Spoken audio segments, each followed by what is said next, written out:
Yo, what's up guys? Keeyan back at it with another video. In today's video, I'm going to be showing you how to do this really easy muzzle flash effect in Final Cut Pro X. It's not going to take long, only requires a few pieces, and it's pretty easy to do. So if you want to know how to get this look, just stay tuned until the end of the video. Let's get to it.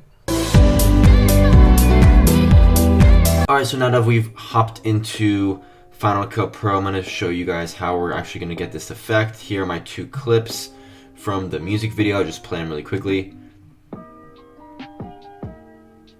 So as you can see, I've seen nothing happening at the moment, but we're going to make it look like the clip I showed you at the beginning. First thing we're going to do is we're going to need a few things. So the first thing we're going to need is this muzzle flash right here. Another thing we're going to need is basically just like a plain picture of some sort of light color, like some sort of like nothing strong, but some sort of light, kind of like flashy, this type of color. And the easiest one I found is basically just searching up lightning on Google, kind of getting this purple background, which you'll see where it will come into play in a few minutes, as I'll demonstrate later in the video. But first things first, we're gonna go over to Footage Crate, and I'm gonna show you how you guys can find some muzzle flashes. So alright, so here I am in Footage Crate, and this is an awesome resource that you guys should be utilizing as editors. It's just got a gigantic selection of visual effects and motion graphics and music and sound effects and all sorts of objects and elements that you can choose from. A lot of them you need to subscribe or donate or something like that, but there's still a really good amount of stuff. So we're gonna go over to muzzle flashes. There's a good amount of stuff that you can use just for free. So you go more browse muzzle flashes, and in preview pro content you're going to uncheck this so you can just see what is free.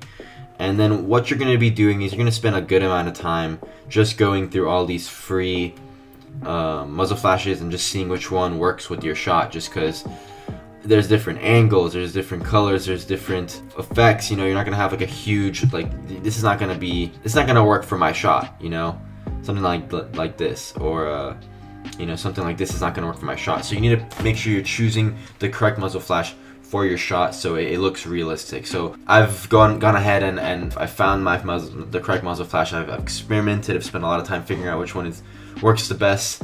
But you're definitely going to be, you know, if you want the effect to look good, you're going to have to spend some time finding the right muzzle flash for your shot. So I mean, it's super easy. You just click on the one you want and then you download, and it just, boom, downloads right away. So alright, next step is to find that color that I was talking about. I just searched up lightning in Google. I think YouTube might be a little bit more effective, and you can just, you know, download one of the videos and just take a screenshot out of that. But as you can see, it's kind of like this, kind of like light purple that we're looking for. You want something plain in the background, nothing with actual flash in it. Again, you have to spend some time looking for the right shot. It's not going to just pop up. Takes a little bit of searching, but when you do find it, you know, just screenshot it, bring it into Final Cut, and you'll see what we're going to do with it for the effect. Alright, so now that I have both my elements here, got muzzle flash right there, lightning right here, we're going to start with the effect. So first things first, I'm going to start with the muzzle flash. So we're going to bring that on top of our effect, and right now immediately it's transparent, which is perfect, so it's already on top. Now we're going to find the point where he fires the gun. This effect like this is very frame by frame. It's literally going to cover 4 or 5 frames max, but it's a lot of work to get it done. So right here, boom, that is the point where we're going to have the muzzle flash start, and that's where we want to see the flash. So first I put a marker where I want the muzzle flash to be to start. So now I'm going to go to my actual muzzle flash and find the fire parts. There's the fire part. So that's where this is going to go, and then obviously it's not lined up yet, so that's the next step. We're going to line it up with the gun. So you're going to go over to your transform tool, you're going to hit this key, go to transform, come over here, and we're just going to move it around so it lines up with our gun. Alright, so I've gone ahead and positioned my muzzle flash where I like it. Again, it's going to take a little bit of time to, you know, figure out exactly where it's going to go. You're going to be tweaking it a lot, but I've gone ahead and fast forwarded the process so we can speed things up for the tutorial. And next step is just making the muzzle flash look a little bit more appealing. So one thing you can do is add a crosshatch effect. So we're just going to go to our effects, and we're just going to go, go click on all and search a cross hatch. And basically what this cross hatch effect does is give it muzzle flash a little bit of a glow to it, which is nice, but then right here it looks a little funky. So again, with all these things, you're gonna have to go and tweak them, and it's not gonna be a really fast process, but I'm gonna go ahead and figure out how I can make this look a little bit nicer. Basically what happened is I liked how the crosshatch looked at like 70, the intensity like 70% on the actual muzzle flash, but I didn't like how it looked like on the falling debris that comes after it. It looked a little bit too overblown. So what I did is I actually cut, right after the muzzle flash, I cut the frame and I lowered it for this clip, and then I cut it again and I actually brought it down all the way to 2. So we started at 86%, and then I brought it down to 78, and then I brought it down to 2 just for the falling debris, because it looked really overblown with the debris at 70% intensity. It just looked really funky. So one of the small things you can do to tweak and make your effect look a lot better. So once you're happy with that, the next effect is going to be, I'm gonna just go ahead and mute it, and we're gonna bring this lightning screenshot into play now. Alright, so we're gonna drag our clip on top of the muzzle flash, right above the muzzle flash. I guess you should probably just turn it on, just so we can see. And then you're gonna put the blend mode onto linear dodge, is what you're gonna put it on. And then obviously you don't like this little whatever the heck this is, doesn't look good, so we're just gonna scale it in just so it covers the entire clip. And then now we're gonna go ahead and bring it down to about right there. I made it like 3 frames. You can make it 1 or 2 or 3 frames. Don't really want to go past 3 frames before it looks a little weird. And so it basically covers up until the muzzle flashes, and then like 2 frames after that. And what we're gonna do is we're going to first start with a sepia effect over here, and then we're gonna bring that all the way up. And then again, you can tweak these as much as you want. I think I'm gonna leave it just normal for now, and I'm gonna come back and tweak it. But the next thing you're gonna do is go to your color, and you're going to crank up your exposure almost all the way, basically all the way for me. And I'm gonna go to my midtones, or actually my master, make everything orange. So we're giving this kind of like this like flare to the shot. And then what I'm gonna do is go ahead and cut. So I'm gonna actually do just 2 frames, and then this second frame is gonna be really light. So I'm gonna go to my opacity and bring it down almost all the way. So it's just like that. And so our total effect looks like this so far. So basically what this light does is give it like a nice flash to the entire scene. And basically it enhances the whole muzzle flash effect. Okay, and for the final effect to really sell our muzzle flash is going to be basically we're gonna be cropping out as parts of the gun. Right here, I'm gonna zoom in. So we'll be like cropping out the back end of this gun right here, and we're going to go frame by frame and basically just push it back, and then bring it back in, making it seem like the gun's recoiling. And here I'm gonna show you just what it's gonna look like before we get into how to do it. As you can see, it kind of looks like the gun's getting pushed out, and I don't know if I did it too well.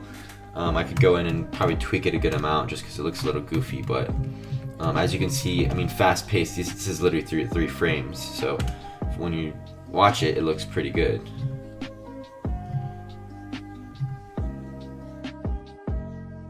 So let's figure out how we're gonna do it. So basically you're just gonna go through your shot and see what frame you like the most, and I'm gonna go with this one right here. Right? I'm gonna go take this one, I'm gonna hold Option, click on my clip and drag up, and it's gonna duplicate the clip. And then I'm going to drag a draw mask tool onto it. And we're gonna zoom in really close, and we're going to essentially crop a square of the back of the gun, just like that. Oh, just like that, you see? And then now what you're gonna do is you're going to push it onto the actual part where the gun is gonna be firing. So right there, we're starting it, and then we're gonna duplicate it for as long as you want, preferably, you know, throughout the course of gunfire. So, you know, he takes a shot, his hand goes up, it goes up, it goes up, and then now it's coming down and probably end it right there. So 4 frames for me. So I'm just gonna go option, hold option, option, drag, option, drag. So now, and then we're gonna unmute these. And as you can see right now, it looks really bad because you know, it's just kind of in the wrong place. But now what you're gonna do is, now that you have these clips on top, you're gonna go and press transform, and you're gonna move them in the correct place to make it look like the gun's recoiling. So I'm gonna bring this back. I'm going to rotate it a little more. Just bring it back there. Maybe make it a little bit smaller, just like that. And then it looks pretty good, like right there. And then next frame, I'm gonna take that clip, do the same thing, except maybe bring it back a little bit closer, like right there. So like right there. And the next clip, I'm gonna bring it closer again. And then for the final clip, I don't think I'm gonna use it actually. I think I'm just gonna leave it the way it is, and it should look good. So then you can go frame by frame and kind of see how it looks, and mine needs a little bit of tweaking. So, and you're gonna spend a lot of time tweaking it, making sure it looks right and not too goofy. That one looks good. This one looks a little funky. I'm gonna bring it up and bring it closer too, just like that, and then also rotate it. But yeah, you can spend hours tweaking it, making sure that the effect looks good. And as you can see, when playing it fast through, it looks like the gun's recoiling, and I think it looks pretty good. So I'm gonna unmute everything so you can see how everything looks like together, and this is what it all comes together to look like. So as you can see, it looks pretty good for a gunfire, and it does take a lot of work, but the end result does turn out well. And again, you can go in and every shot's gonna be different, every muzzle flash is gonna be different, every person can do it a different way. This is just one way that you can utilize in all the different effects that I've showed you and strategies I've showed you.